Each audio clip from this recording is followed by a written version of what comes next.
All right, welcome on in. Oops, yeah, right. Let's raise that a little bit. All right, welcome on in to Inside of the Game. My name is Ryan Glinsky. Of course, no Nate Wangler here. Today, he's got the West Michigan Whitecaps. They got a game here at noon today, so he can't join us, but it'll just be me here today, doing 2 hours, 9 a.m. to 11 a.m. If you're just joining us here for the first time here on the National Soccer Network, make sure you drop a follow, like the video, subscribe, wherever you're watching it. Could be Instagram, YouTube, TikTok, Roku. I don't know what else. What else we're live on Facebook. I think we're live on as well. So just make sure you drop a follow here, subscribe, and we'll keep things rocking and rolling. Just talk about here today. We'll obviously talk about. I mean, can Arsenal bounce back to potentially win the Premier League, maybe even get into the Champions League? What's going on with Leicester City? They faced back-to-back relegations. Only the fifth team in the history to go from the Premier League to League One in 2 years. We'll talk about Chelsea and their disaster right now with Reznor. I don't know how to pronounce the last name. Talk about more World Cup issues. And if anyone else wants to talk about anything else, I'm more than happy to talk about it. Just drop a comment. Say, I would like to talk about this. Charles underscore 87. Hello, Ryan. Charles, how are you doing here on this Wednesday morning? Hope you're doing great. Charles, I've never seen you in the chat before, so let me know where you're from and what team you root for. Let me know exactly what team you root for. But moving on to our first discussion, we'll talk about the Gunners, my team. Obviously it's painful to talk about them right now. I don't think we'll ever win. I just don't think we're ever going to win anything with Mikel Arteta. James Franklin, if you're any college football fans out and about here, the former Penn State head coach, obviously now Virginia Tech. Which, if you get a chance to see Virginia Tech's Enter Sandman entrance, make sure you do that, because man, is that just wonderful. To watch. But anyway, Arsenal, obviously, I think kind of we already know that Man City will win today against Bournemouth on the road at Turf Moor. I think we all kind of know that's going to be 3 points for Manchester City. And no, obviously, we don't want to guarantee anything, but I mean, it's pretty set in stone that City will most likely win that game and go level on points with Arsenal, which I think they do have the goal difference edge at the moment on if they were to win, they'll win by more than 1-0. So they will probably have the goal difference edge on Arsenal anyway. So again, that really does not matter. Anyway, though, I think we all expect Man City to win this game 2-3-0 against Burnley. Burnley just not that good of a side. And Man City's just is Man City. They're just a level above everyone else. But anyway, the Gunners, can they bounce back? Can they come back, maybe win a Premier League? Can they win a trophy? Obviously, we talked about them like a month ago that they were a quadruple, potentially in the running for a quadruple. They've already been knocked out of the Carabao Cup. They lost, obviously, in the final to Manchester City. And I said the winner of that game is going to win it all. I said that the winner of that is going to win the Premier League. And clearly, it's definitely going in the favor of Man City at this particular moment in time. Obviously, 5 games to go for both of these teams. After today, Man City will have 5 to go. They have 6 currently. But obviously, the FA Cup, they lost to Southampton, which I didn't really care that much, but I guess the board cares a ton. Like, you just can't lose to an EFL championship side. And, yeah, basically what I would say is I don't think that they'll be able to bounce back. I do not think that they will bounce back. Charles, Wednesday is okay. AFC fan here as well. Arsenal Football Club fan as well. Ryan, pretty dark times right now, but I am not really expecting anything forward. If it happens, happens. If not, it is what it is. Yeah, I'm kind of with you too, Charles. I'm kind of just like, I don't think we're going to win the league. I don't think we're going to win the Champions League. I do think that we'll get into the final. I think we'll beat Atleti in the 2 legs, but I think we're going to lose to PSG in the final. I really do. But when it comes to Arsenal right now, this team, Tyler Adams, former U.S. men's national team, or not former U.S. men's national team player, mentioned that he could feel the sense of anxiety, can feel the sense of nervousness within the crowd when they played at the Emirates. I think that was 2 weekends ago now. And that's just not a good sign. If you're a club that is trying to win the league, trying to win trophies, and your fans feel that way. And at some point, I feel like the fans do have to come into question a little bit, maybe a little bit of blame, about like we're so nervous and this and that. Like, get behind your boys, get behind the players, and help deliver this team a Premier League trophy. Get behind them, and when it's late in games and you need 3 points, like he did against Everton, when Gyökeres just it falls into his lap and he just taps it in. The fans were there; their fans were behind him, and they got it over the line. That's what we need. And the fans that are, leaving early, leaving the stadium early, leaving the game early, and it just gives it a bad look not only for the rest of the world. It's a bad look for the club, but the fans I think are a little bit to blame for some of this as well. I know obviously Arteta, that's a massive issue. I know he's obviously to blame. The players are to blame. I think everyone has just got to look each other in the face, whether it's a fan, whether that's a player, whether that's a coach, whether that's an owner, whether that's a sporting director or whatever. You got to look at yourself in the face. This is the best chance this club has ever had a chance of winning the Premier League title in my lifetime, at least. In my lifetime. Maybe you could say the Leicester City thing, but I still don't buy this one. Buy that one based on what we had so far this year. We're 9 points clear, I think, about a month ago. I think it was a month, a little less than a month ago, or a little over a month ago. But I'm looking at this. I'm looking at this club. I'm looking at this team, and it just feels like they just can't get over. There's something. There's a roadblock in the way because this is not a good Manchester City side based on the Manchester Cities of old. Like this is not the typical Manchester City side. Yeah, they have talent all over the place.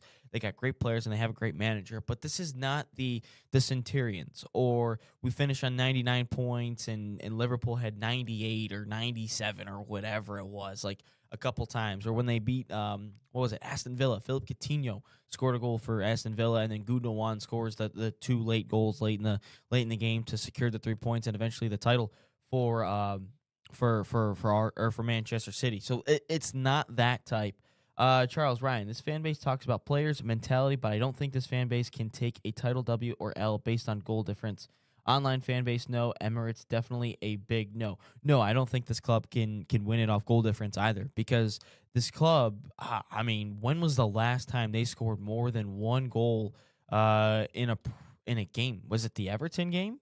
Was that the last one? Because they scored one against Bournemouth, one against City, zero against Sporting, one against Sporting the first time, one in the FA Cup, zero in the Carabao Cup. Okay, they did score two back on St. Patrick's Day, March 17th, against Bayer Leverkusen. Did score two against Everton. But if you really go back, I mean, 1-1 against Leverkusen, 2-1 against Mansfield in the FA Cup. Not really going to count that. 1-0 against Brighton.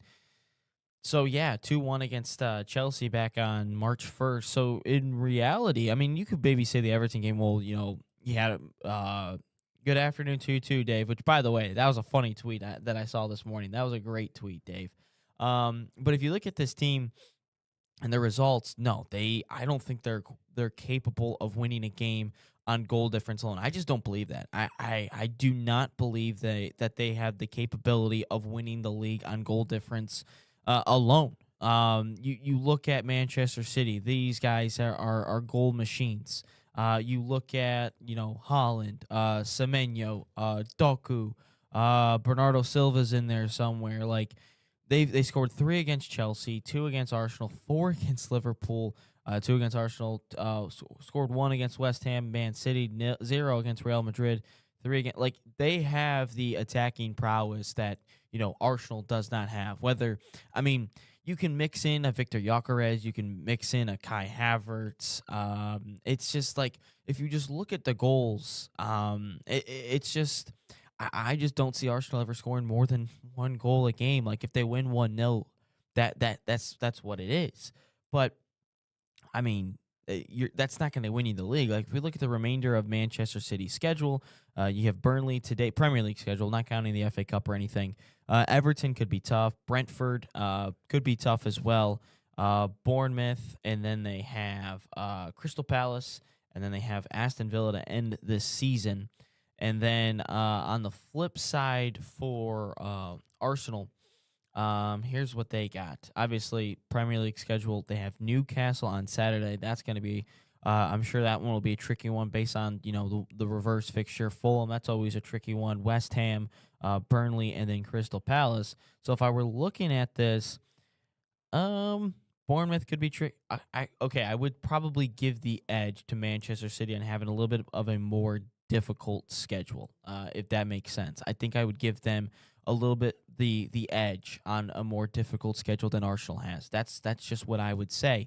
And that help obviously helps Arsenal's favor, but the issue is around this time Arsenal just can't seem to find 3 points. They just can't. I mean, if you're looking, since the break, you lose to in the FA Cup.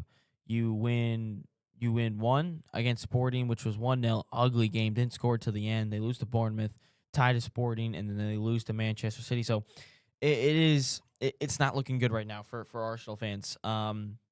If you guys are out there, it's not looking good, and then it becomes the question: do you fire Mikel Arteta if this is or sack Mikel Arteta if they don't win the Premier League or the Champions League? Do you sack him? And I think at that point in time, you do sack Mikel Arteta. I really think you do. Which, by the way, make sure you head over and like the video if you're watching it on YouTube or Instagram or TikTok. Make sure you like the video, subscribe, follow, all that fun stuff. But I think you have to sack Mikel Arteta if you don't win it, because unless there's a place where maybe he stays if Pep Guardiola is still the manager, or leaves, I should say. Like if Pep Guardiola were to leave, Mikel automatically probably becomes the best manager in the Prem, maybe you say Arne Slot is just because he won the league a couple of years ago with Liverpool. But if I'm being honest with you, those were not his guys. Those were Jurgen Klopp's guys. And obviously, some tragic things that happened in this past window, this past offseason for Liverpool. But and obviously Ekitike's out, and Isak was hurt. Kirkesh has been trash. Frimpong, like all those players that you spent over, I think, £500 million on. I think you spent just over 500 million, which we'll get to the Chelsea side of things later on in this hour about their whole facts about the how much money they've spent, and yet they can't even get in the Champions League. I think it's really funny if you ask me. But if you are the Arsenal board, if you're Josh Kroenke, because Stan doesn't really run things anymore, he's more worried about Super Bowls and the LA Rams. If you are Kroenke, if you are Josh Kroenke and Mikel fails to win anything, let's see here. We got SBO95. Haven't seen you in here before. Obviously, I could tell you are a Man City fan. Burnley 0, Manchester City 5, Arsenal 1, Newcastle United 1. I can see it.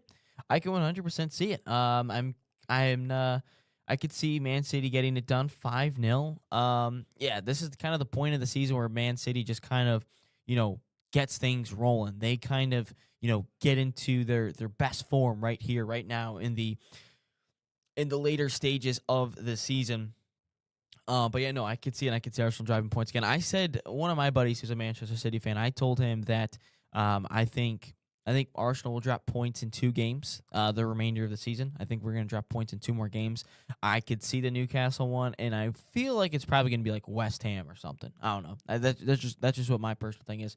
And I think Man City will probably win out. It's going to be awesome to see us just finish second for a 4th year in a row. And that's just not a good sign.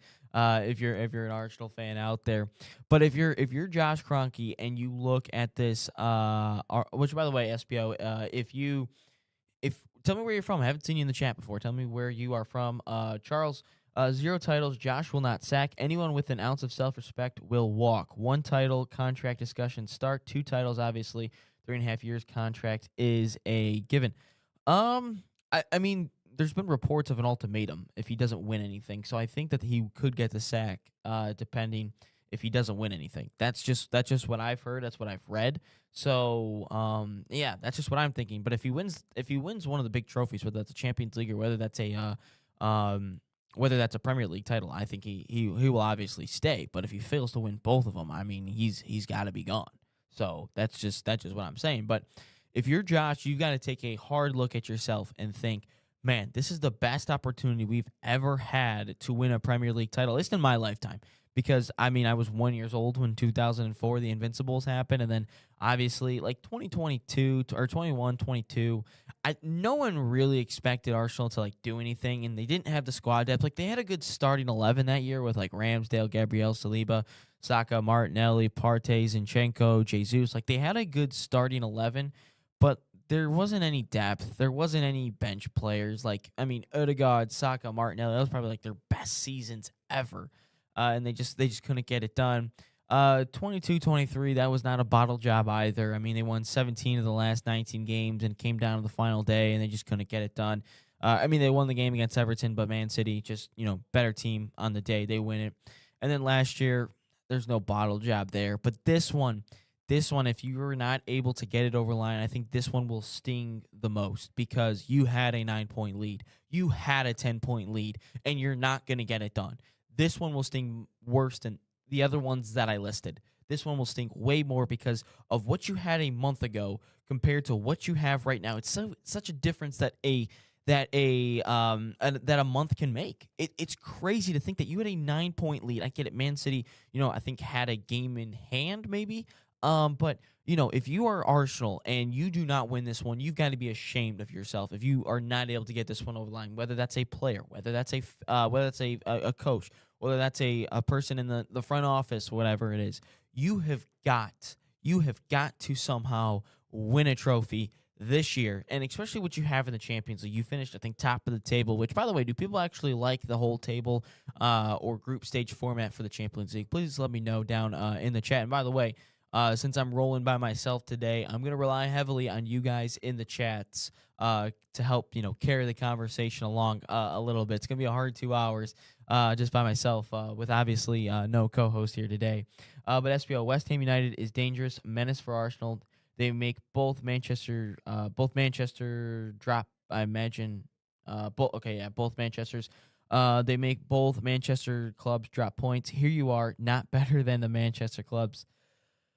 We beat United in the first game of the season, lost to United the second time, and then obviously drew with you guys the first time, and then lost to you guys the second time. So technically, no, we are not better than the Manchester clubs.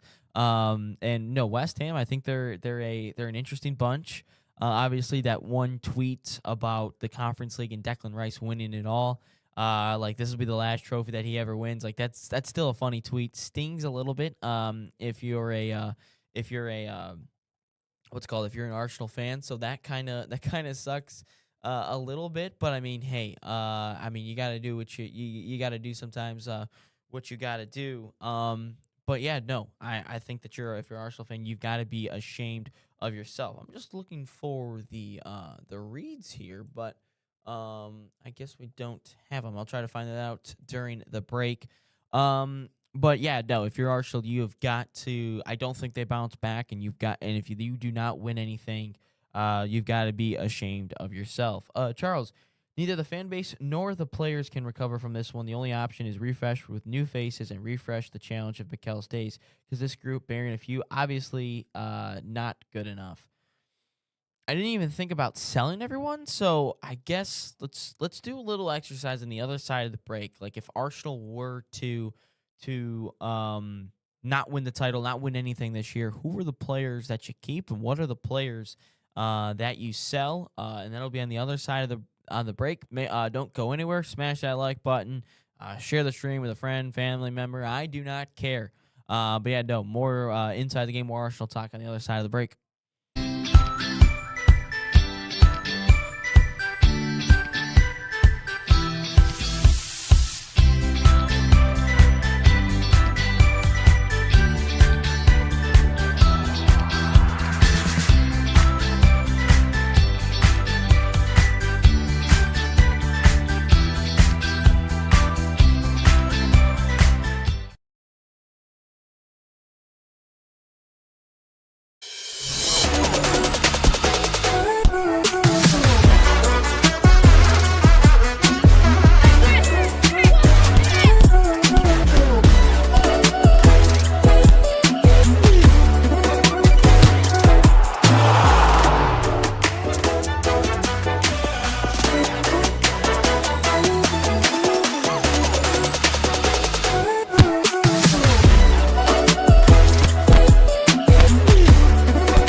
So the dream behind Irene's was simply to be a place where the community could come and gather. This is my hometown. We're raising our family here, and we just want to be a space where people can come together as a community and share a great meal. We've got golf simulators, we got pinball, live music, trivia nights, but we also have fresh, always homemade, locally sourced food, and we serve it with a sense of Gemütlichkeit. This is a German word that conveys a sense of warmth and coziness and belonging. We're excited to show off how we're growing and that this is the place to be. All right, welcome back inside the game. My name is Ryan Glinsky. Wherever you guys are watching us, obviously we know some people are from Scotland, like our good friend Dave, who gives a funny tweet before today's show. During the break, in the next break, I'll make sure to screenshot that, bring that into the show, because that was fun. That was a funny tweet. I don't know if you're still in the chat, Dave, but no, that was a funny Arsenal tweet. I got a good laugh out of this morning. But yeah, no. All right, let's do this keeper sell Arsenal player thing. I think it's gonna be a fun exercise, just based on if they don't win the league or not. Charles already first charter playing out all three Brazilians: Martinelli, Jesus, and Magalhaes. Okay, I didn't think I would sell Magalhaes to earn some money. Next train: Deadwood, Kepa, White, Havertz. Miles Lewis Skelly earn a bit. Overall outlay pretty decent, 150 to 200. Dave, I'm always watching. Dave, that was a great tweet this morning. Okay, so let's play this game right away. I would keep Magalhaes personally.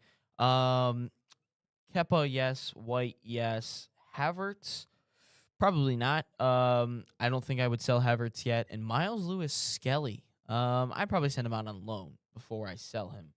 And then I guess the players that you'd want to buy, like Kvaratskhelia. I think I said his name right. I always butcher it. Julian Alvarez is a name I've seen. Anthony Gordon's a name I've seen.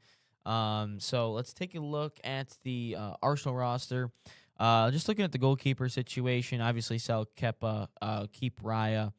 The other players, I don't even know who they are. Obviously, probably just some academy guys. William Saliba, I'm keeping. Christian Mosquera, he's young. He's 21, so he'll be 22 next year. I mean, I didn't like him as an outside back, to be quite honest with you guys. So, I mean, he's fine, I guess. Keep him. He's a young player. He'll add some depth. Ben White, I think, should go. I think his legs are past him. Nketiah is already going to be on the team next year just based on the permanent deal that they have in place. So, yeah, no, he'll be back. I'm keeping Magalhaes. I'm keeping Gabriel. I think Gabriel, I mean, he gets into it with Haaland. He's a good aerial threat in front of goal. He's got 3 goals this season in the Premier League alone. I think he's a fine player. I think he's a fine center back. Everyone hates on him because of the whole Haaland situation and that whole fun stuff. Like, no, I'm keeping Gabriel. Timber, I gotta keep. This guy is a stud. As long as he can stay healthy. Calafiori is an interesting one. I'd probably keep him just because of depth. I mean, he doesn't play a whole lot just because he seems to be hurt all the time, except for the photo shoots. He's always in every jersey reveal. So there's that. Lewis Skelly, he's only 19. I'd still keep him. If anything, I'm gonna put him out on loan. Odegaard, now that is an interesting one. Martin Odegaard is an interesting one, because do you sell him? Because I think he's going to be gone. I think Martin Odegaard is going to be gone. I thought he played relatively well against Manchester City. That was the best performance I've seen in him probably since the Aston Villa game back in January. Do you sell your club captain? And I think you do. I think if you're Arsenal, you have to sell Martin Odegaard. He's a club captain. I get it, but he's been the captain of the team that has finished second the last 4 years and have not won a trophy. I know he was a part of the 2020 FA Cup squad, but his best days, I think, are behind him. And if you were to have a Bruno Fernandes, for instance, if you were to have a better 10, I think Arsenal's, like, the Man City game would not have mattered, even if they lost. They would have finished. I think they would have still been. I think they would have been 2-3 games up at this point. SBO, I wanted to focus to watch Arsenal's game against Newcastle United, but at the same time, 25th of April, Manchester City have own game against Southampton. But anyway, I will check the results of this game. I mean, FA Cup game. You guys, I think the semifinals. So is that? I think you guys are in the semifinals. I think so. That's a trip to Wembley. That is a trip to Wembley for you guys. If Arsenal won that game, Arsenal would have played City, and that would have been another loss for us. Charles Ryan, observe Magalhaes is a vanilla defender, just fist bumps, clearances, and aerial threat. Really poor passer distributor in front of the press. Just a sentimental face of the project. So then, who would you replace him with? Who would you replace Gabrielle with? Is it someone else on the team already? Is it someone already? Is it someone else? Like, do you have a name in mind? Because I think Gabrielle's fine. I don't think he's that bad. He's good aerial. He's good aerial threat. He gets the guys organized. I think that's something that you can't replace necessarily. Um, can he pass out of the back? I mean, Donnarumma can't pass out of the back, and yet he still has a starting job with Manchester City. So I think that's fine. But Odegaard, I think you sell. Eze, I feel like he's just been underutilized at this point. Eberechi Eze, I think he's been fine this year. I think he's been really good. I thought he was pretty good in the Man City game. Obviously, so close from just hitting the post, man. Like that's another thing. I'm not even mad at the result of the Arsenal Man City game. Like they played well, but I'm more upset about you didn't do this against Wolves. You didn't do this against Nottingham Forest. You didn't do this against Bournemouth. Like, come on, guys. Christian Norgard. I mean, I don't know his exact contract, but he is just gonna kind of sit there in a Jorginho role, or he's gonna be gone. It doesn't really bother me what you do with him. Mikel Moreno. I think that's a player that'll probably stay. To be quite honest with you. Which and then if that's the case, then you probably sell Kai Havertz. So, yeah, I probably if you keep Moreno, then you probably sell Kai Havertz. But I think you got to keep one of them because of the whole like false nine can play in the midfield type of role. And stuff like that. Subamendi, I think, is going to leave anyway. People have mentioned that he's like homesick and all that stuff. Like he doesn't feel right, I guess. I don't know. He wants to go back to the Basque Country, and clearly they win trophies. Declan Rice, I'm keeping. Max Dowman, I'm keeping. But those are the midfielders. Saw a couple comments here. SBO, Donnarumma almost cost 3 points to Manchester City, but he made solid redemption in the second half. Yeah, that Kai Havertz save was critical. I don't think he got a piece on the last Kai Havertz one.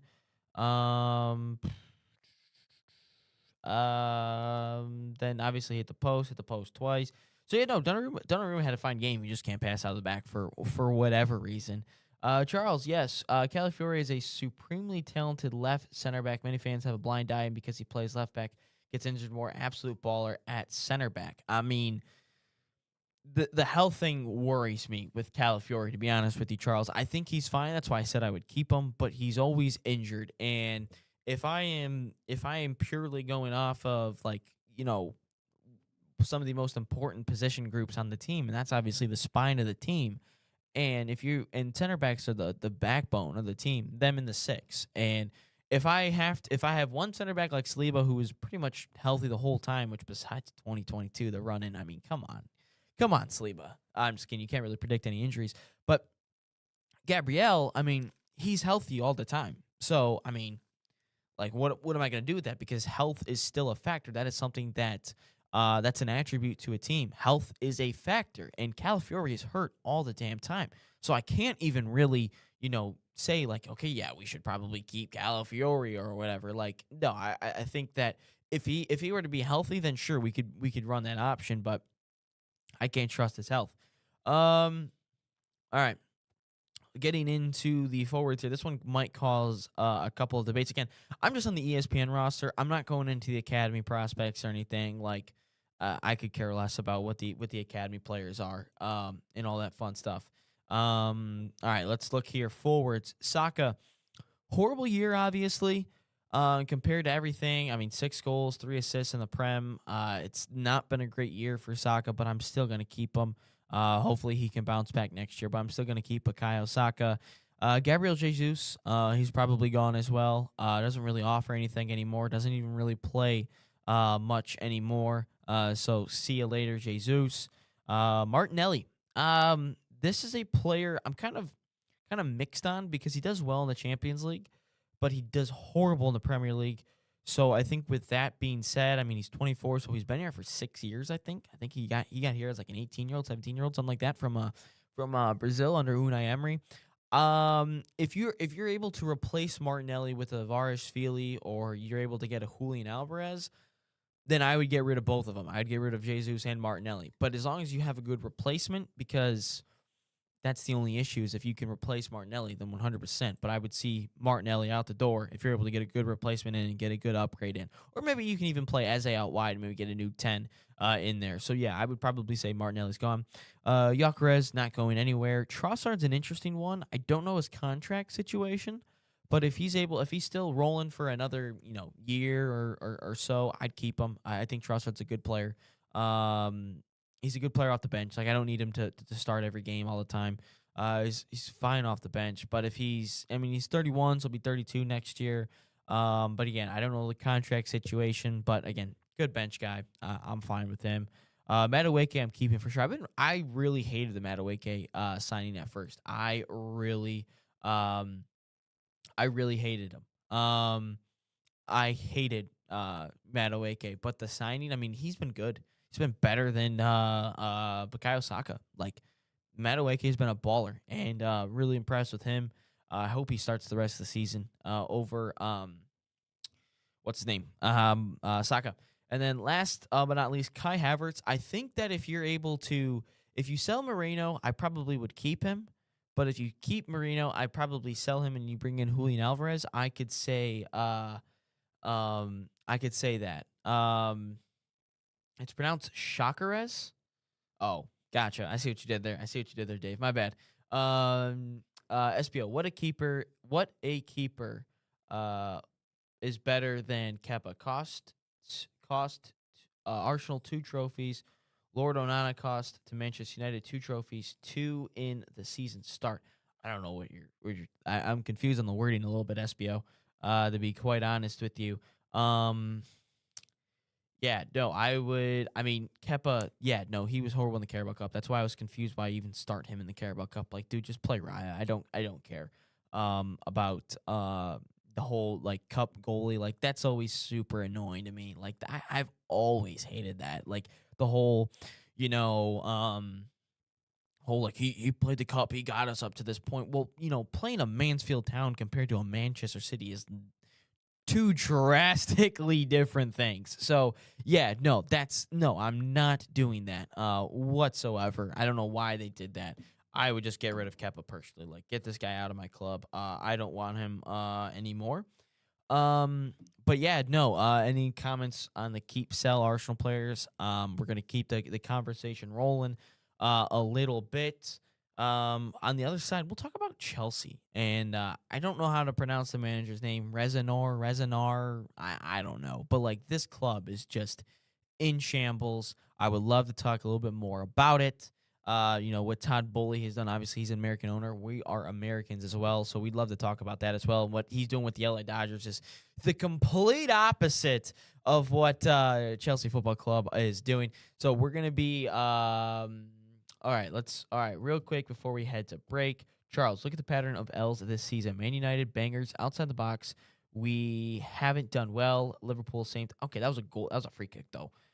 We don't have it. City, midfield, Rodri, Silva, elite. Controllers, Declan and Zubi, a bit below. The level to attain is clear. Zubimendi obviously cost the goal against Manchester United back in, January? United teams always score a goal from outside the box against us.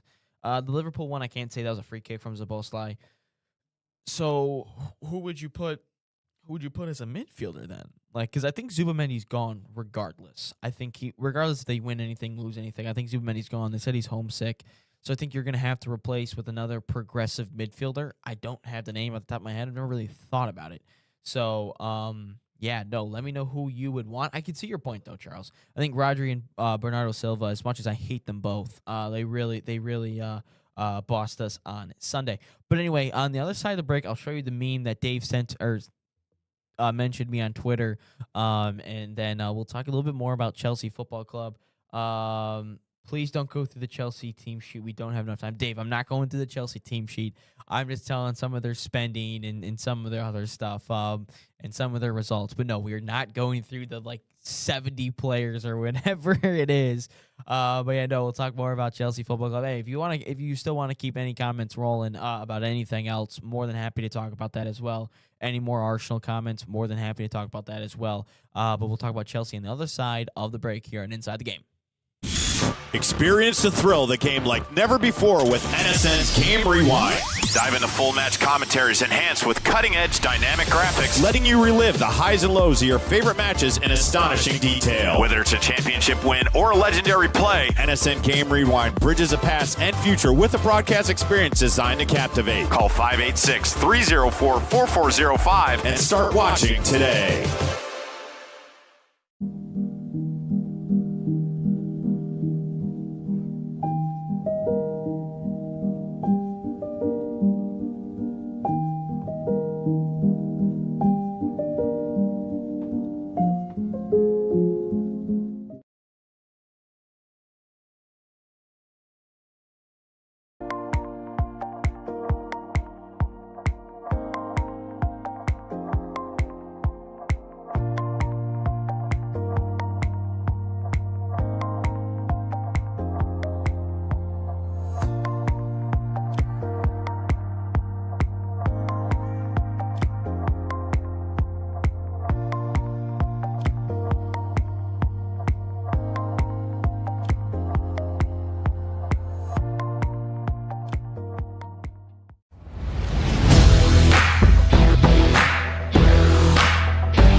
All right, welcome back in inside the game. So I had some issues bringing in the photo from Dave from Twitter, but I got it just about pulled up here. No, we will not be going through the whole Chelsea squad, by the way. Oh, that's the wrong. Oh, hold on, wrong one. But yeah, no. If you guys want to add me on Twitter or anything else, my Twitter handle is Glinsky Ryan. Didn't think anyone would ever mention that, so no, I really appreciate it, guys, and all that fun stuff. But here's what Dave mentioned me on Twitter today. One of those saw this and thought of you moments, and then obviously you can see the cannon is replaced with the bottle. Breaking news: Arsenal revealed new club crest following clash with City. I think it's really funny. I think that was a great tweet to mention me in. Dave, but if you guys want to mention me and other stuff on Twitter, you guys are more than welcome to do that. My Twitter handle, obviously, Glinsky Ryan, as you see on the screen right there. And if you need to know how to spell it, it's also on the bottom here on our Uno overlay here that we have for the show. Just last name and then first name. So nothing clever about that. No numbers, no underscores, no nothing like that. But a couple comments we had during the break. SBO says Manchester City will start almost the same squad against Burnley that played against Arsenal last time. Pep will replace only Rodri because he got injury against your team. Yeah, is he all right? I think he had like a groin injury or anything like that. Yeah, no, I don't expect Pep to change much around. Charles, not a scout, but then we need to invest in 5 times more in the midfield now. Elite controllers, Adam Johnson, Mateus Fernandez, don't know how to pronounce it, Ibrahim Meza, etc. A mix of young and mixed experience. Minimum. Oh, I almost cut myself there. Ooh. That was not good. I think I don't know how many people are American football fans, whether they watch the NFL or watch the or college football, anything like that. But the best teams have the best offensive lines, and I think the best soccer teams have the best midfields. And like if you look at prime Spain and prime Barcelona, like you think Xavi, Iniesta, Busquets, you think of the prime Real Madrid sides, Casemiro, Modric, and Toni Kroos.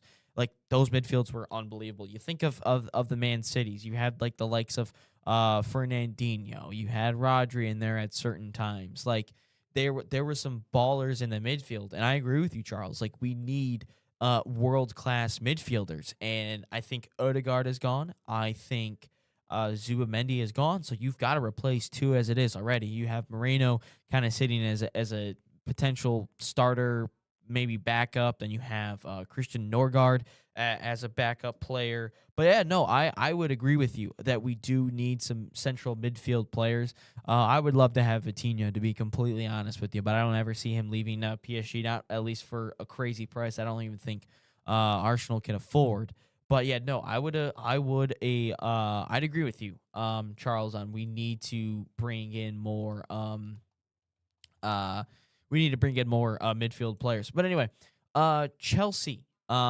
This is what I was talking about. Chelsea issues.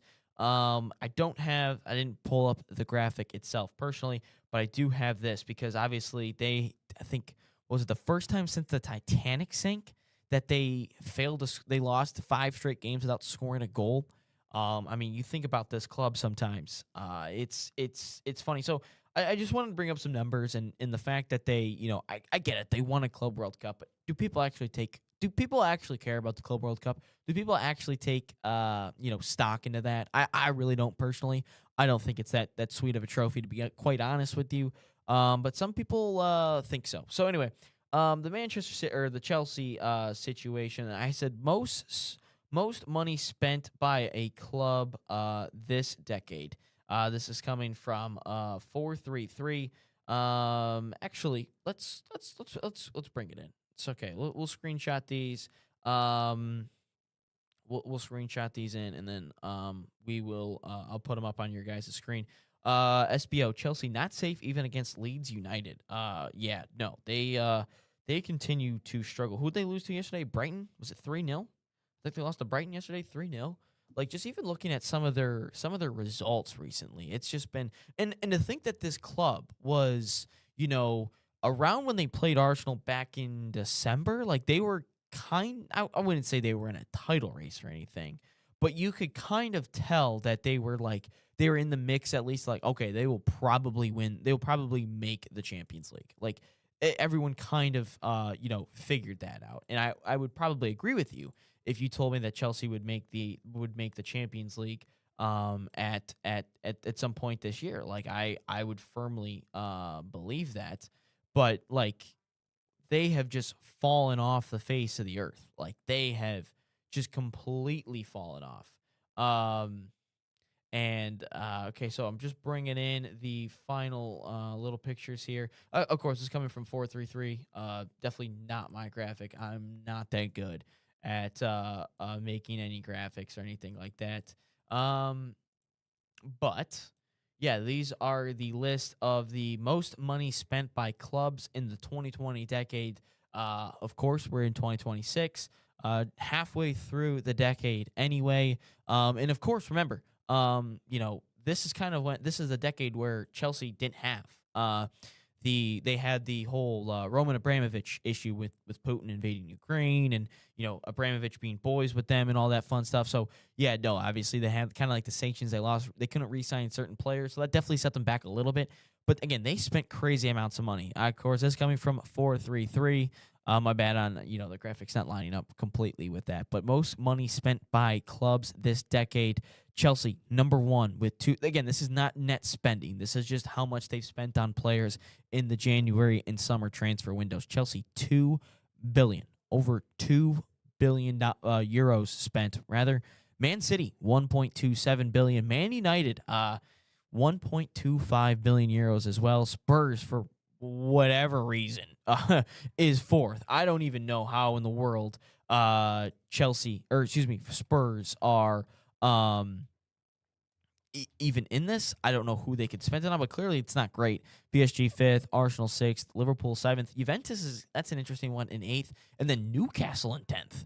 But I imagine that probably had to do with a lot of the Declan Rice money, I guess, if that makes sense. When you get a player for 110, 115, 120 million, whatever it is, I imagine that's gonna help a lot. But anyway, yeah, that's just crazy to think. And I think the issue with this club is, I think the issue with Chelsea Football Club is the fact that they bring in so many young players. They bring in guys like Caicedo, who was from Brighton, Enzo Fernandez.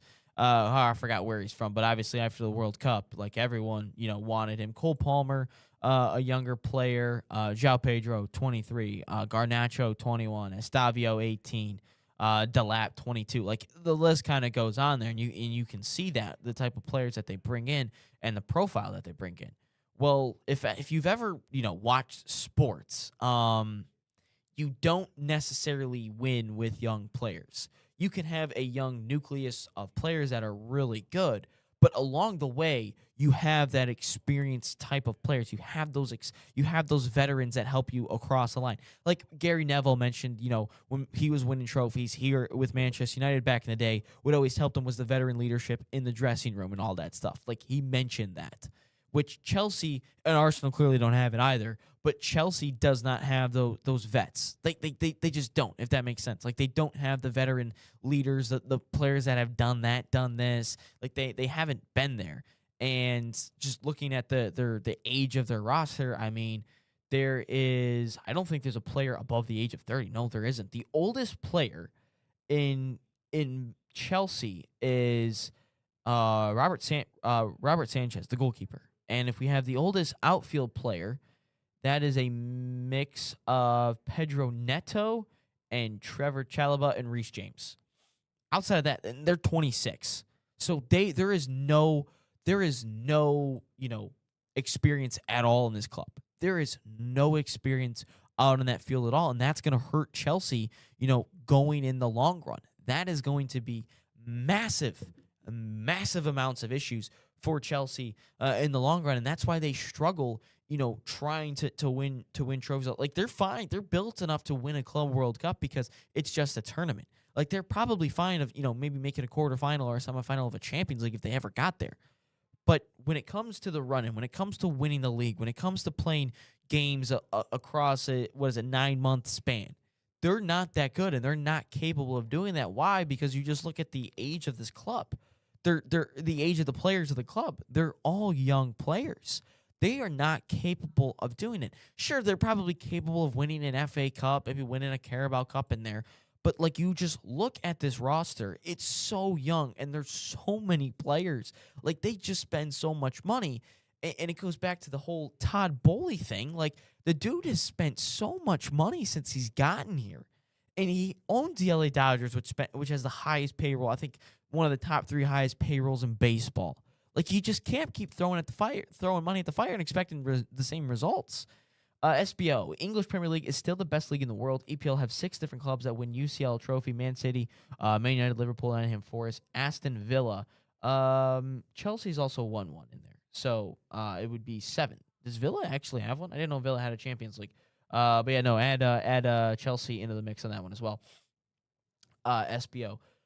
We can talk about which league is the best. After the break if you want. Just kind of finishing up the Chelsea points here. We can talk about La Liga, EPL, Bundesliga, Ligue 1. Like we can talk about that if you want.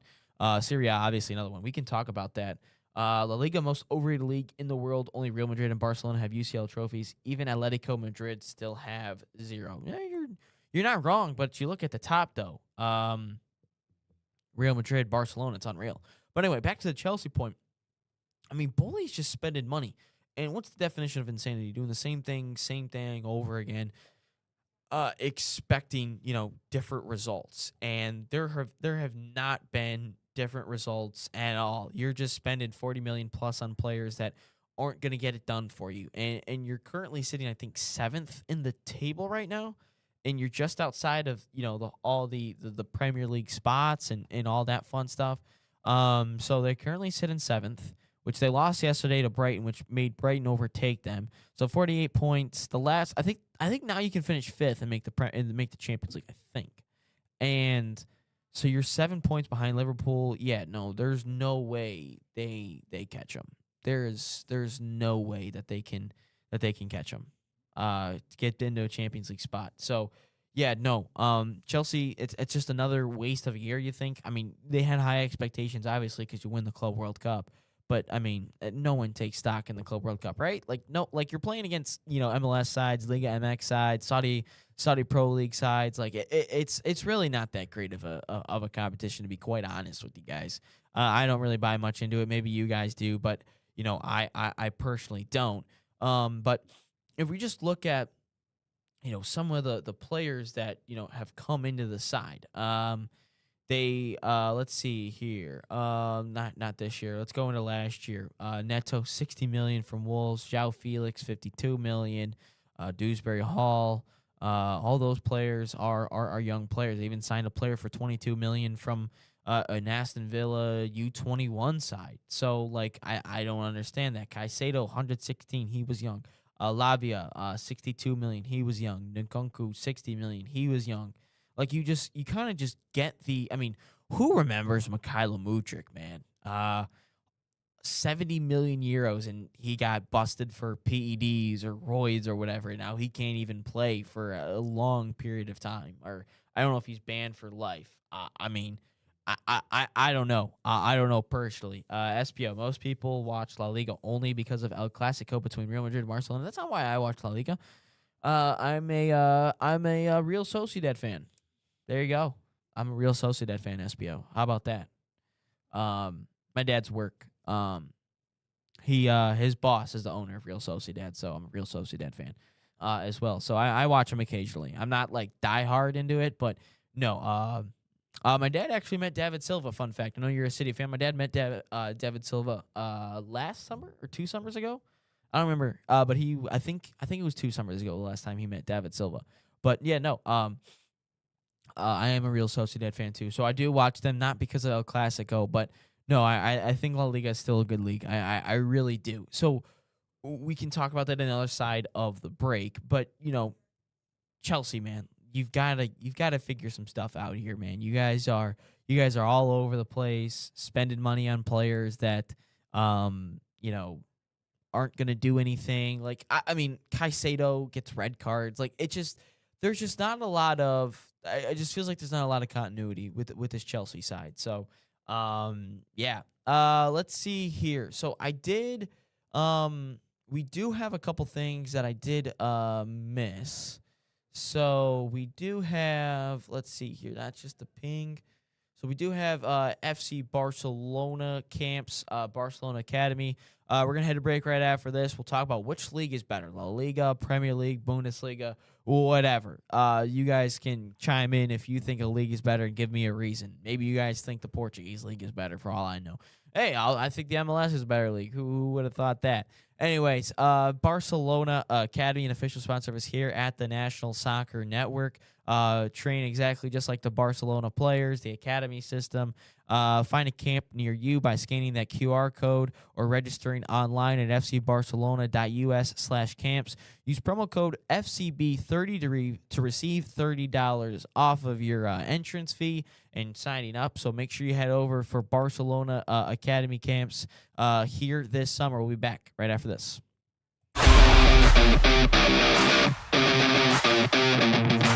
In Barca camp, I sing my song Grown on and off of the field.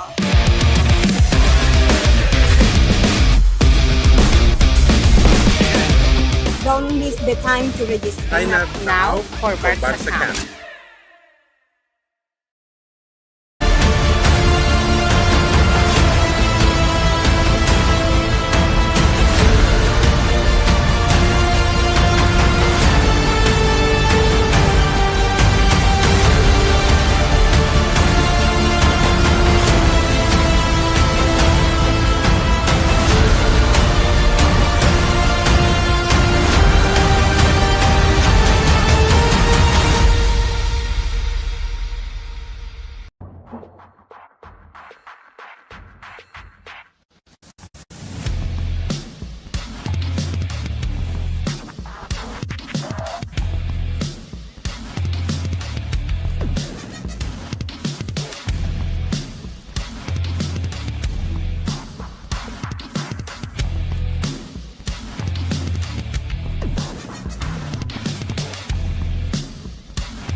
All right, welcome back inside the game. My name is Ryan Glinsky, rocking solo here today, 9 a.m. to 11 a.m. Monday through Friday. If you're a first-timer, make sure to drop a follow on whatever you're watching, Roku, Instagram, YouTube, subscribe, hit that like button on the YouTube video, hit the like on the Instagram video. Roku, you can't, but if you're watching on Roku and you want to start chiming in on the show, head over to our YouTube, our Instagram, drop some comments. SBO, thank you for tuning in. Charles, thank you for tuning in. Dave, thank you for tuning in. You guys have commented the most. You guys are the only 3 commenters on the day, and I really appreciate you guys. I'm kind of relying heavily on the chat here today.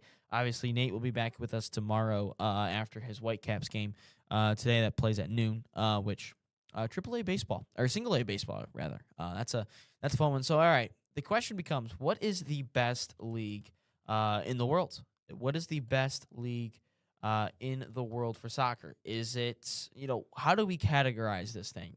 What do we choose? Like, is it Champions League titles? Is it just based on how competitive the league is? Like, what exactly categorizes the best league in the world? And I will tell you what categorizes, what I categorize as two things. I think what you do in the Champions League, what you do, I guess what you do in Europe overall, because Europa League is a factor. Sometimes the Conference League, it's whatever. But mainly, what do you do in the Champions League, and how competitive is your league? How competitive are those things? Like, are you like the Bundesliga? Obviously, is not number one because Bayern Munich runs away with it all the time. Like, they won the league already, and I think they still got like 6 games to go, 7 games to go, something like that. Dave, SPFL, Scottish Premier Farmers League. I'm sure that's what it's called, Dave. I'm pretty sure that's exactly what it's called. But no, you guys got a great rivalry at least. And isn't that the league that only has 2 teams that win it every year? Like, it's only Celtic or Rangers. Like, didn't I think a couple years ago a different team won it? But like, other than that, like the last 30 years, isn't it like 29 of the last 30 years have been Celtic or Rangers teams that have won it? I think that's it. But yeah, no. Scotland was definitely not in my top list. I'll tell you that. And I'll tell you, so if we're going based off, I'll tell you this right now. I think La Liga and the Premier League are 1A and 1B, because I think that La Liga does fit the whole Champions League category, and it does fit the whole league is competitive category as well. Because you look at it, you look at the most Champions League winners. And obviously Real Madrid's number one because they have 15 titles. I mean, since 2000 alone, they have, I think, 8, 2, 3, 4, 5, 6, 7. Yeah, they have 8 titles.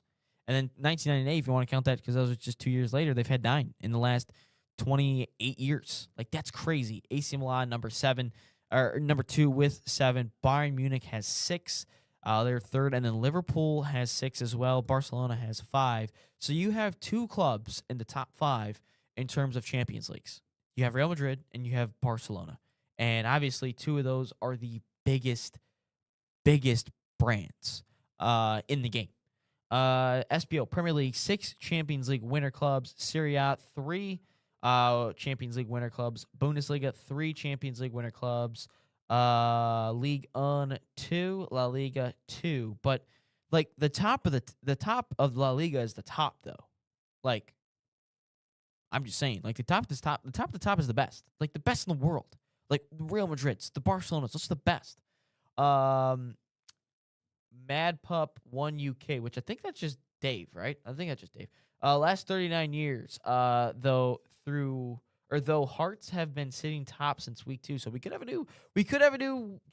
new Scottish Premiership winner this year is what you're saying, Scott. Or Dave rather. That's what you're saying. Okay. But if I'm looking at the league, I mean, La Liga is always pretty competitive with Real Madrid, Barcelona. I know Atletico won it back during the COVID year, but I think they kind of caught Barcelona at a bad time in terms of their whole club situation, their whole financial situation, in terms of their whole money situation. But at the same time, I still think the Premier League is the best league in the world. I still think that. But I think it's 1A, 1B with the Premier League. Here's why. La Liga has the most Champions League, championships. Granted, Real Madrid has 15, Barcelona's got 5. But I get it. The Premier League has the most overall winners. They have the most club winners. But if you were to put all of those Champions League winners against the La Liga winners, who wins that game? I bet you 9 times out of 10 it is most likely the La Liga teams because of how dominant those players are.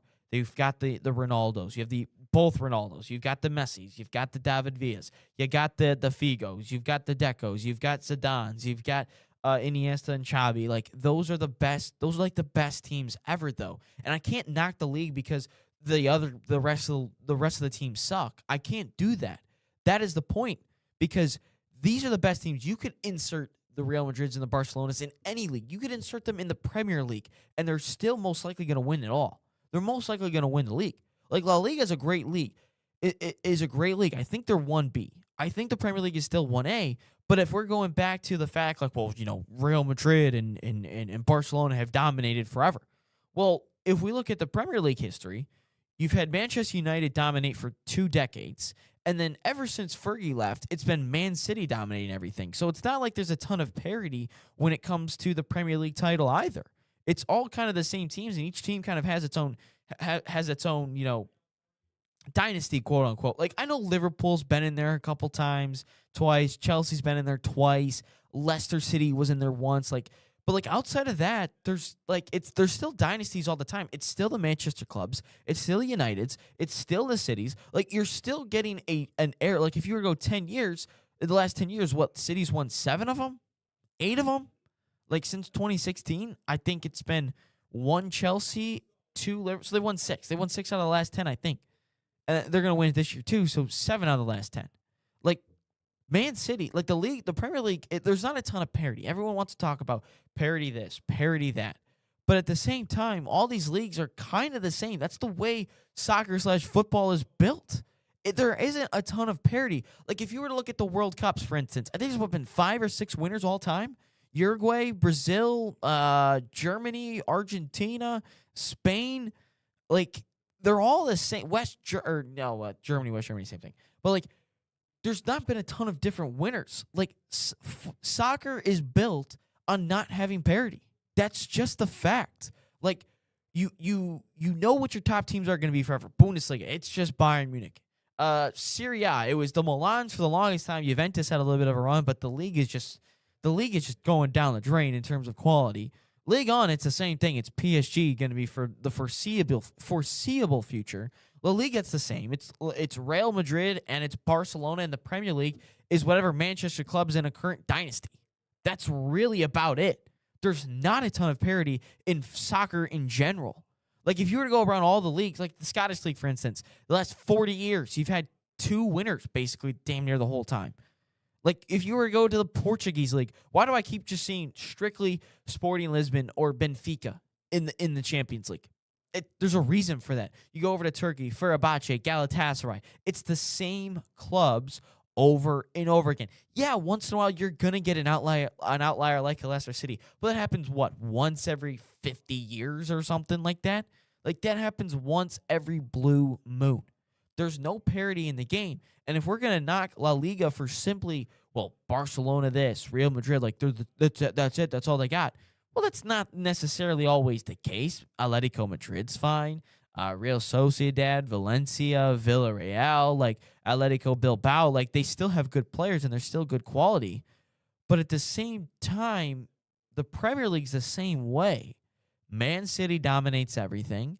They could win the domestic treble in a season where they sucked, not up to the Man City standard. They will probably win a domestic treble. They've already won the Carabao Cup. They're gonna win the Prem, and they're gonna win the FA Cup. Like, this game is not built on parity. That's just a fact. I still think the Premier League is the best league in the world, but I can't knock La Liga because, they only have 2 really good teams. Well, the top 2 teams of the world are the best. The top 2 teams in the league are the best. I don't know if we have college football fans in the house at all, but college football is the same exact way. La Liga is like the SEC. You have the top of the top, but, like, as you go throughout the conference, go throughout the league, it gets worse and worse compared to everyone else. The Premier is like the Big Ten. You've got some really historic teams, historic clubs at the top, but it's pretty solid all the way down. Like, it's like if you were to put the bottom of the teams, if the bottom teams of the Big Ten against the bottom teams of the SEC, the bottom teams of the Big Ten will probably win. But that doesn't make it doesn't make the league or the conference so much better. It doesn't. Dave, and with Leicester on their 10th anniversary gets relegated into League One. Yeah, that's another thing I wanted to talk about. I wanted to talk about Leicester City at some point today. I did want to mention that because of the whole, 10 years ago, they were so good. Like they were winning the league. They're in the quarterfinals of a Champions League. Like they won an FA Cup in there. And I got a little thing to talk about in there as well. But it is just weird sometimes when everyone knocks on a league because they only have the best teams. They only have the top teams. The league, the bottom, it's top heavy. Well, the top teams are the best in their sport or their respective league or respective whatever it is. Like the best teams in college football for the longest time were in the SEC, despite the SEC not being an overall deep conference. The Big Ten was the best conference if you go top to bottom, but the difference is the Big Ten never won anything in terms of a national championship. Like if you were to look at the Champions Leagues, the winners by every single year, it's for the most part it's all Spanish clubs. Like if you go since 2010, you got Barcelona, you got Real Madrid, Barcelona, Real Madrid, Real Madrid, Real Madrid, Real Madrid. So in 16 years, they've got half the Champions League trophies. France has 1, Germany has 2, and England has 1, 2, 3, 4. So it still stands. Like they've got half of the Champions League trophies. SBO, you will not see Espanyol FC or Girona FC winning the La Liga in modern days. When Leicester City did the almost impossible thing, are you got that point? Well, that happened 10 years ago. I don't ever there's no club in the Premier League that is going to win a Premier League trophy in the next couple of years because Man City's dominating. Like everyone wants to complain about the spending. Liverpool, who's in 5th place. In 5th place. They spent $500 million. Yet, you're telling me Brighton spending $500 million? Like, the top 6 right now are Arsenal, Man City, United, Villa, Liverpool, Brighton. And you've got Chelsea right in there at 7th. Like, of the traditional top 6, they're all in there besides, Tottenham. But Tottenham is going to get relegated. So, that's just its own separate thing. But of the traditional top 6, 5 of them or 4 of them are in there in this top 6 right now. Like I am not going to see a Brighton Hove Albion ever win the Premier League. But everyone's going to be like, well, Leicester City did it 10 years ago. That was 10 years ago. And the type of players that they had, like Brighton has had those type of players, but they're never together. They all just get sold. Like Brighton, in order to keep their club running at a high efficient level, they've got to sell all these players. You sell one player for $50+ million, that funds the next 10 players of your team. That's just a fact. And we go to Aston Villa. Aston Villa, I think will just kind of be a team that I think they will be solid for the next year or so, and then eventually they'll just fall off the face of the earth. You've got Brentford, no. Bournemouth, no. Everton, no. Like none of the I'm never gonna see a Nottingham Forest win the league. I'm never gonna see a Sunderland win the league. I'm never gonna see an Everton win the league. Like we won't see those clubs ever win a trophy, a Premier League title. What Leicester did was unheard of. And you caught them in a down year. This was kind of like in between the years of having Pep Guardiola and I think, who is it, Manuel Pellegrini? I think he was the last one. Chelsea, that was the year I think they finished like 10th or something like that. United wasn't great. I mean, they were competing. Their title race was with Tottenham. Arsenal finished second, I think, that year, but Tottenham was the team that they were in a title race with. Tottenham. Like, Tottenham has won one trophy in like 30 years. Like, that's never going to happen again. As much as I love Jamie Vardy and Riyad Mahrez and N'Golo Kante and the memes with Danny Drinkwater, it's not going to happen again. It's just not. So we're never going to see that again. And if we do, the game's going to seriously change. We'll talk more about Leicester City and if we can see this happen ever again on the other side of the break. But first, I do got to tell you about Manchester City soccer camps. Dave, Leicester was a perfect storm level of getting all the unwanted players that gelled together all at the same time? You're exactly right. And how many of them actually went on to do some really good things? Mahrez and Conte did. Vardy could have, but he stayed, and Schmeichel could have, but he stayed. We'll talk more about Leicester City on the other side of this. But anyway, Manchester City Soccer Camps, one of our other sponsors here at the National Soccer Network. Scan the QR code on your screen to help register your kid into getting into the Manchester City camps. If you want to train the City way, make sure you head over to Man City Soccer Camps here this summer. Find a camp near you by using promo code MCNSN30 to receive $30 off. Again, that promo code is MCNSN30 to receive $30 off. Make sure to scan that QR code and register your kid for the Manchester City Soccer Camps.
All right, inside of the game, back here. We got about 45 minutes to go.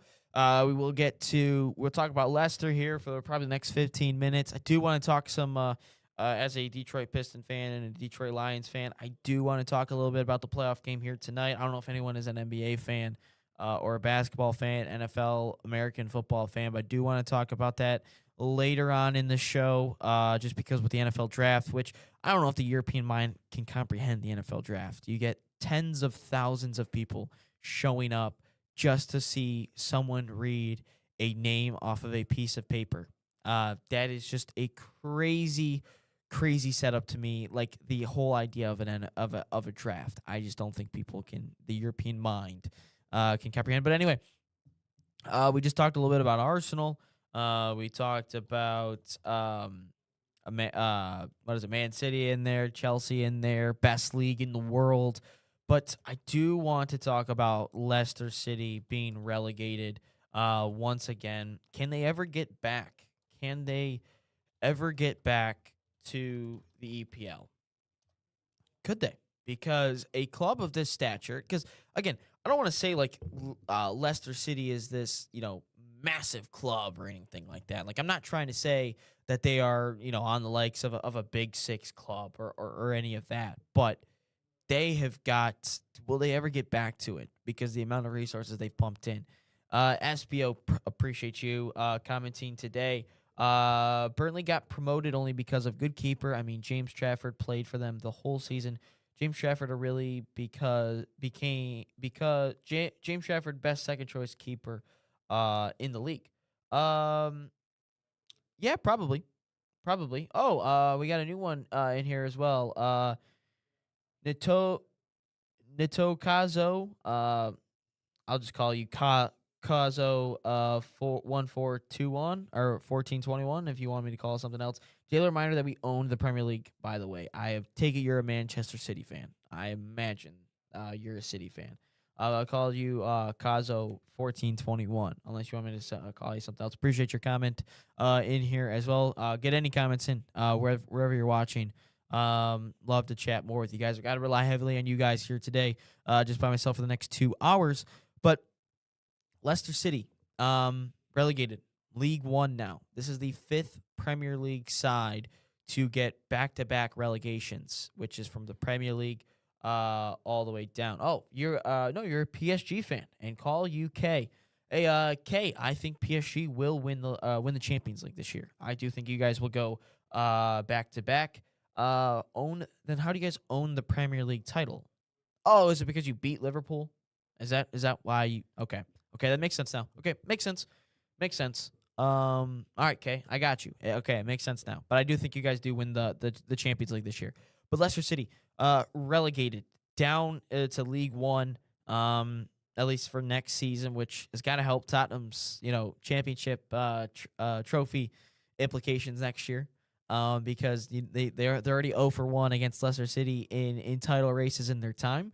So that's got to help Tottenham, right? Always got to help Tottenham out if you can, because they're going to get relegated this year as well. So Leicester City, a massive club. Like, you think 10 years ago what they did, winning the Premier League, doing the impossible, as our good friend Dave in the chat mentioned. It was the perfect storm. Level of getting all the unwanted players that gelled together at the same time. You look back at that roster, and you have a Riyad Mahrez who became a Manchester City legend. You had an N'Golo Kante who was a World Cup champion, and then obviously became a Champions League champion with what's his name? Chelsea. Sorry, drawing a blank there. And then you have Jamie Vardy, who could have 100% moved anywhere, but he didn't. Kasper Schmeichel, I thought he was a phenomenal goalkeeper. I thought he could have left to go anywhere if he really wanted to, but he never did. And then let's see, Wes Morgan, Robert Huth were very solid at the back. Danny Simpson, Christian Fuchs. You also had a young Ben Chilwell in there. A Danny Drinkwater was boss in the midfield with N'Golo Kante. Mark Albrighton, Jeff Schlupp, he was in there. Inler, Okazaki, who could have forgot about Shinji Okazaki, Jamie Vardy, and Damari Gray was a good young player at the time. May have not panned out the way people thought. Riyad Mahrez, obviously, I think him, Vardy, and Conte were obviously the best. Fabian, what's up, my man? Real Madrid won yesterday. They did. I did see that. And he did apologize to the fans or whatever it was yesterday. Kay, he says, embarrassment. How do you go from a title in 10 years ago to the third tier? I think it did have an issue potentially with maybe their owner passing away in the tragic helicopter crash, because like after that happened, like they seemed to kind of go in a downward trend a little bit. I mean, I know they won an FA Cup a couple of I think in 2020 I think they won an FA Cup, and then they won the Community Shield the following year. So like they weren't great. I think they like slowly had a decline. Like I think they slowly had a decline. Let's see, Fabian. I wish we send Vinny, Mbappe, and Camavinga to Arsenal. I don't want any of them. It's just gonna make us even more worse. Okay, and yes, I think if we beat Bayern, we 100% go back to back because we aren't losing Arsenal or Atletico, not even in a one-game final. Yeah, no, I would. I think that too. That's why I've been saying it on our TikTok lives. Which if you haven't done that, make sure to drop us a follow. Fabian's already trying to get me to eat White Castle for 15K likes. No, I don't like White Castle. Endrick had a great game yesterday. SPO, the La Liga is over, honestly. Barcelona will win today, and the gap will be back to 9 points. Barcelona are 2026 La Liga winners. Want it or not, but the Premier League title is still not over. SPO. See, okay. I got an issue with you Man City fans sometimes. Your guys are like, whoa, it's not over. Guys, it's over. You guys win like 18 out of 18 games in the year. It is over, my guy. SPO, it is over. You guys won the league. We've got to beat you guys on goal difference, and that's not going to happen because you guys find the back of the net. We don't. You guys have been there, done that. Arsenal has not. You guys are going to win the league. Fabian, your friend Nate didn't show up because you and me beat him in the LeBron debate. No, that's not the reason why he's not here. He is actually with his other job with the White Michigan Whitecaps, which is a AAA affiliate or a single A. I keep saying AAA, a single A affiliate of the Detroit Tigers here. He's broadcasting their games. And they have a noon game today instead of a noon game instead of like a 7 o'clock game like they typically do. Fabian coming in. We just talked about this. What is the best league in the world? You go back, I think, like 20 minutes. We debated that. La Liga is way better than the Prem. I still think the Prem beats out La Liga just barely, but it's close. 1A, 1B. So I did say that. Thank you, Kay. It's over. Arsenal are shocking under pressure. Even if you drop 6 points, I trust Arsenal to drop 9. That's what I'm saying. Like, that's going to be the facts. I do not see Arsenal winning this trophy at all. Again, I thought they played well against City. And everyone complains about the possession and the chances created. You guys are not going to ever, outpossess Man City or anything like that, unless you're like a Real Madrid or a PSG or something. Fabian, I do know you just showed up, but if you were winding like 20 minutes, we did talk about that whole debate. I thought it was a good one. But anyway, back to Leicester City. Talk about everything except Leicester City, I guess. It's just like you think of a club of this stature where this club spent, I think, £100 million on their training facility and like the state of the art training facility, which I think is really cool. And you are gonna have players that I hope it's paid off, because I don't think you're gonna pay it off by anything. But you have players that are making $100,000 a week, $90K a week, like Harry Winks, and you can't sustain that in League One in terms of payroll. You just can't. So there's that, and then you look at the fact that like how big, like Leicester City's I wouldn't say it's like a massive club, but they are a big club, I think, in the terms of the English game. I think that because you've got a Premier League trophy in the last 10 years, you've got an FA Cup trophy, you made a quarterfinals of a Champions League. Like in the grand scheme of like English football, English soccer, whatever you want to call it, I mean, they are a pretty big club. That's what I would say. Like, they're not bigger than the Big Six, obviously. Probably not Aston Villa. Like Brighton, they've got to be a bigger club then, because I mean they've won a trophy and they've won multiple trophies in that time, and Brighton hasn't. Brentford, they're probably bigger than Bournemouth. They're bigger than Everton, Sunderland, Fulham. Like, they're bigger than these clubs. So it is a big it is big. It's a big club, and it's crazy to see a team like that kind of drop off. Dude, Arsenal had 9 points lead some weeks ago and just bottled it. Yeah, that's what I'm saying. Like, you guys won the league. You guys, like, Arsenal's not going to win anything. Fabian, they got relegated. They will be top tier second division team. Arsenal will join them soon. Well, I don't think we'll get relegated to the third division like Leicester did. But, like, just to think about how great of a team that was. Jamie Vardy, Riyad Mahrez, N'Golo Kante, Danny Drinkwater, Wes Morgan, Robert Huth, like, Kasper Schmeichel. Like, that team was so good. And even after that, you had, like, the likes of James Maddison. Harry Maguire was an £80 million signing from Leicester. So, from Leicester to Man United. So, he was a good player. Sanucci, I thought, was an okay player, especially as a center back. Like, they've had players. They've had players coming in and out of the club. Wasn't there's another one that went to Newcastle. I'm blanking on his name. He was a winger.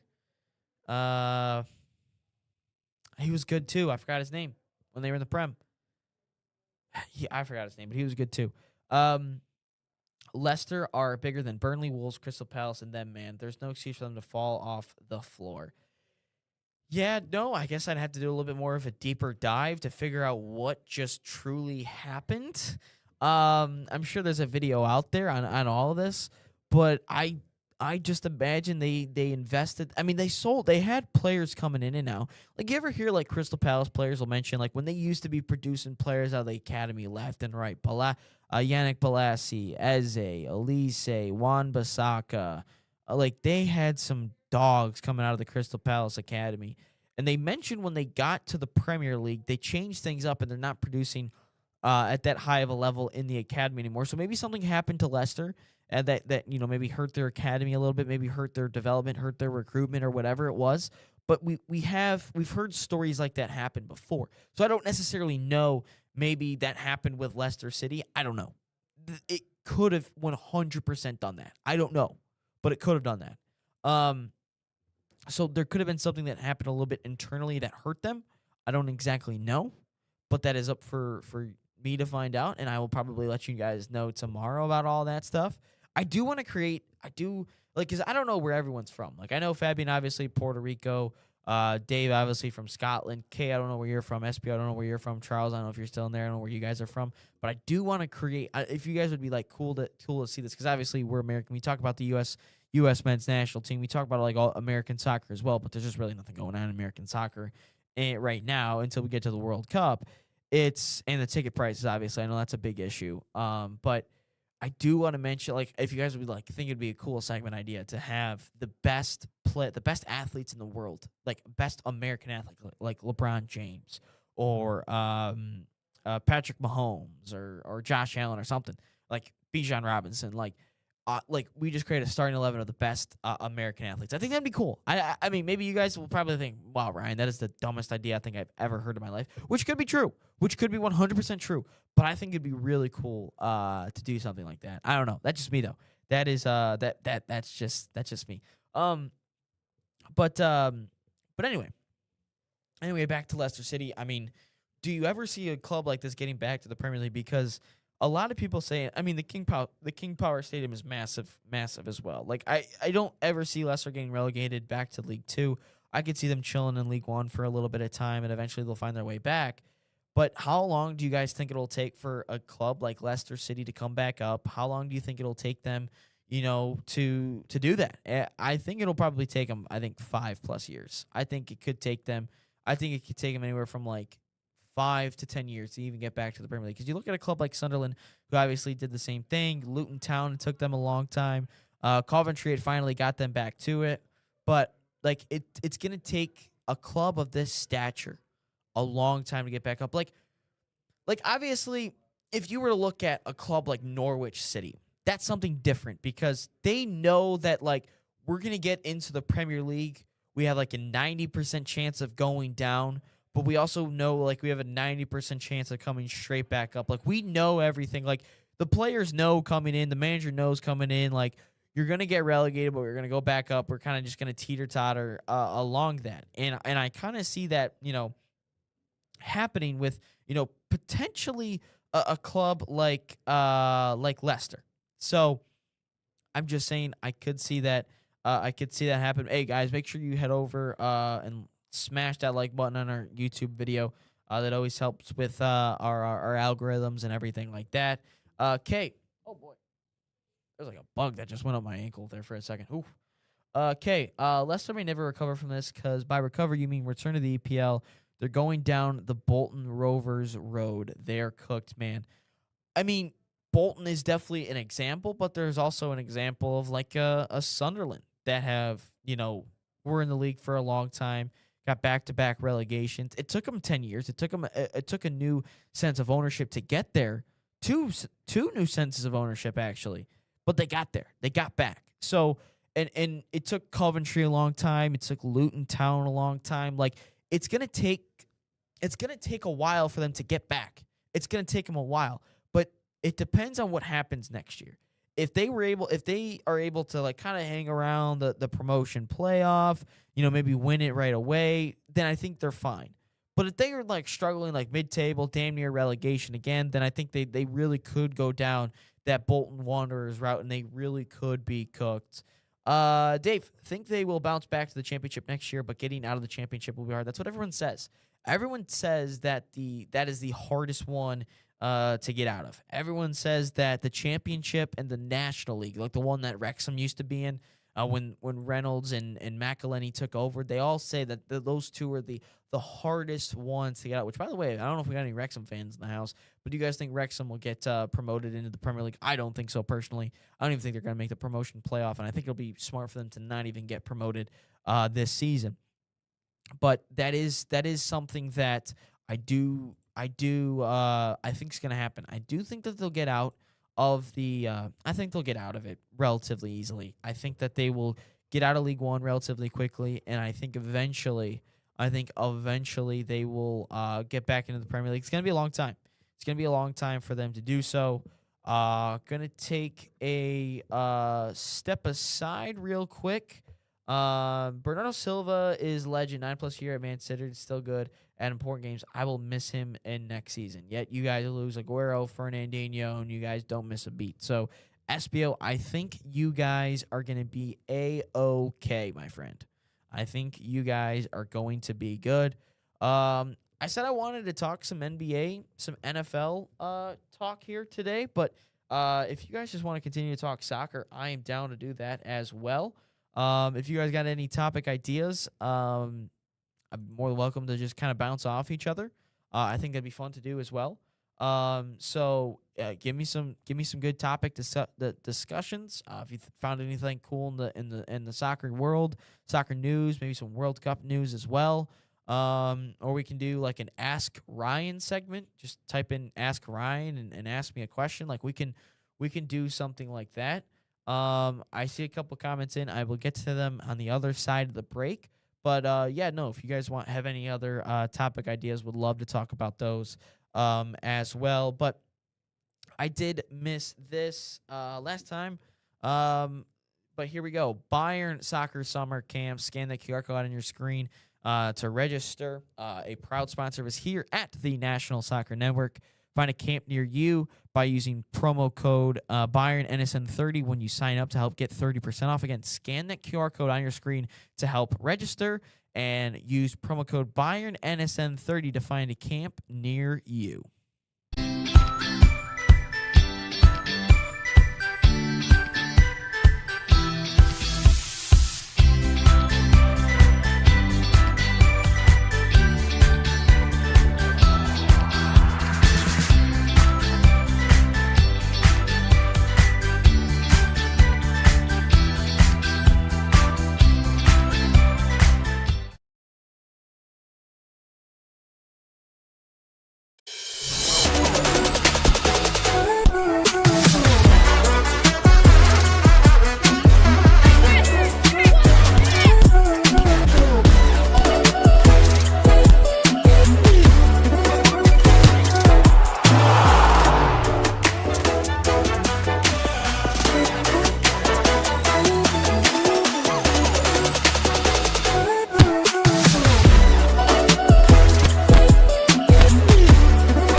So the dream behind Irene's was simply to be a place where the community could come and gather. This is my hometown, we're raising our family here, and we just want to be a space where people can come together as a community and share a great meal. We've got golf simulators, we got pinball, live music, trivia nights, but we also have fresh, always homemade, locally sourced food, and we serve it with a sense of Gemütlichkeit. This is a German word that conveys a sense of warmth and coziness and belonging. We're excited to show off how we're growing and that this is the place to be. All right. Welcome back inside the game, episode number 273. My name is Ryan Glinsky. Typically, I do have a co-host with me today, or with me normally, but Nate, obviously, at his other job, not dedicated to the game. No, I'm just kidding. Nate does some good stuff. But anyway, I did want to talk about the NFL draft, but obviously you guys want to keep talking soccer, so I will talk what you guys want to talk at this point. Just ask me a couple of questions. I did miss a couple of questions before we went to break. Kay says you don't see them languishing in the mid-table of League One for a year or two before finally crawling back to the championship, getting beaten up left and right and center. Again, I think Leicester City will probably hang around the promotion playoff next season. If they get relegated, that's up to them. Let the decide. Dave, even this season in the National League, this season you could have York City finish in second place with 107. I did see that. That like a team in second place with 170 points and still be in the league next year. I did see that. That's We might talk about that tomorrow, or maybe talk about today. I'm down for whatever, because I did see that, because I remember that was a big issue with Wrexham, and I forgot the team that they're always battling with. I'm not American, so I can't talk NBA or NFL and that stuff. Okay, we're gonna keep talking soccer. SBL World Cup will be interesting, 100%. I agree. I think the World Cup's gonna be interesting. I think it's gonna be great. We've had which by the way, we will have a former U.S. men's national team manager on the show tomorrow. He managed the U.S. men's national team back in the 90s. He will be on the show tomorrow, John Kowalski, right around 10 a.m. So he will be on the show. So yeah, no, he's got some good insight on what kind of led to the 94 World Cup, maybe what's going to go on in 2026. But we've had a lot of different people on this show talk about how big and how, not counting, thank you, Dave, and talk about how like successful this World Cup is going to be, how much money is going to be made after it. So yeah, no, this World Cup will be successful. People do not want to think that and believe that, especially if you're an American or really anyone just does not think this World Cup's going to succeed, yet it's going to. Just for all the haters out there. Okay, yeah, they may be in the championship for a decade the way things are going. Okay, won't Trump try to ruin it given the U.S. has absolutely no chance of winning it? I don't think Trump's going to ruin the World Cup. That's just me personally. I don't think Donald Trump, the president of the United States, is going to try to ruin the World Cup. Some people think that the group stage was fixed. I don't believe that personally. But yeah, no, some people think that. SBO, it's hard to say honestly. Many World Cup groups will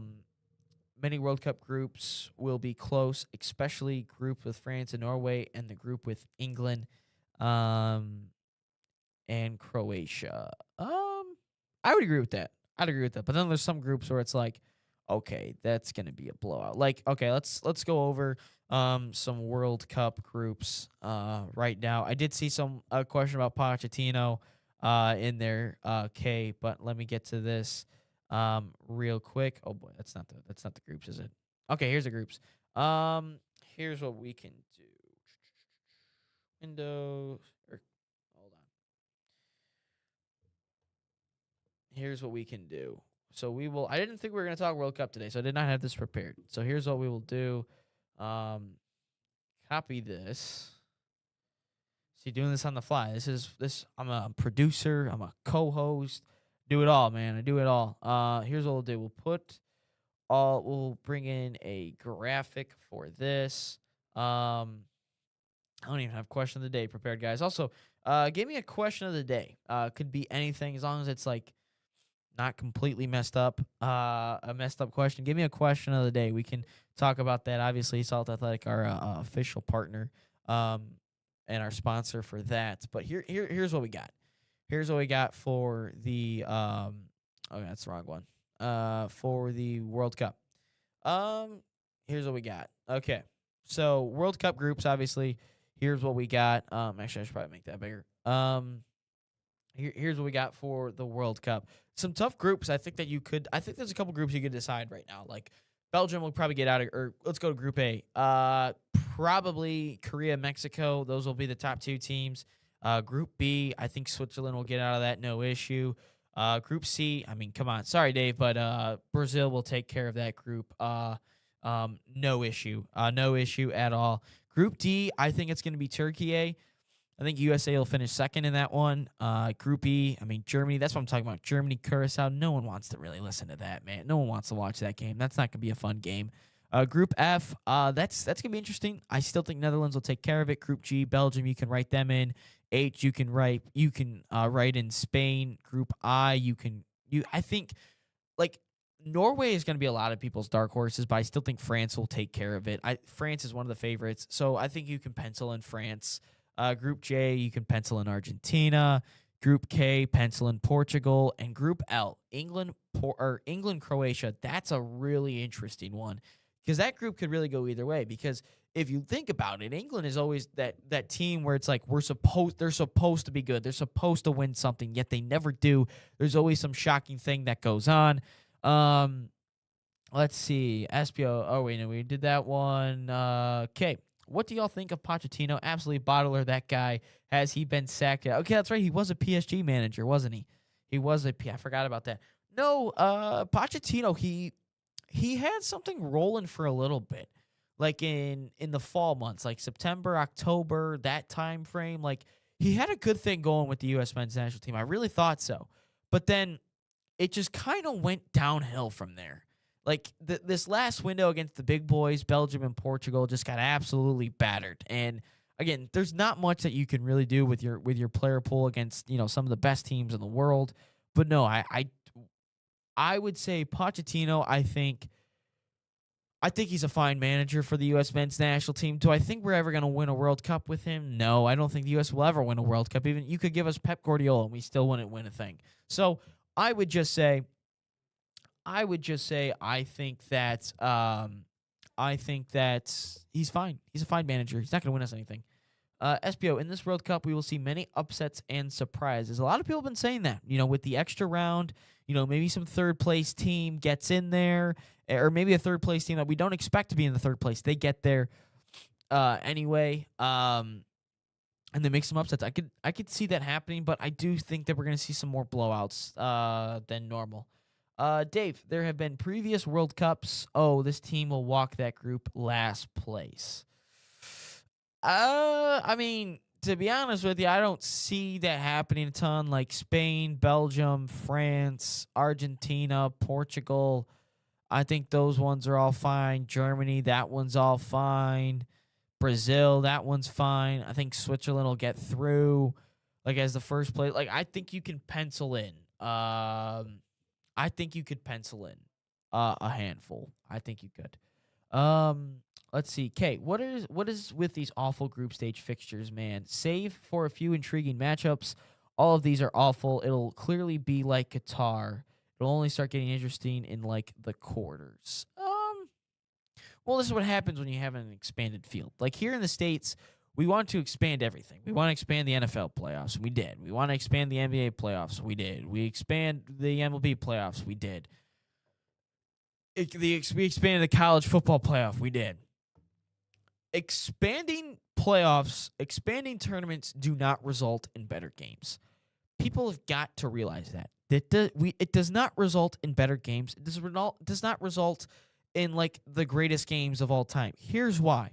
Because you are putting worse teams in the field in the tournament where if you were to go back to the old way, they would have not have even qualified. Like, if you look at Champions League, for instance, there's probably a handful of teams, since they expanded the field, that got into the tournament or got into the Champions League that normally typically don't, and they get blown out. And that's, like, it's pretty self-explanatory that they're not going to get in because you wouldn't have even qualified, if it was normal circumstances.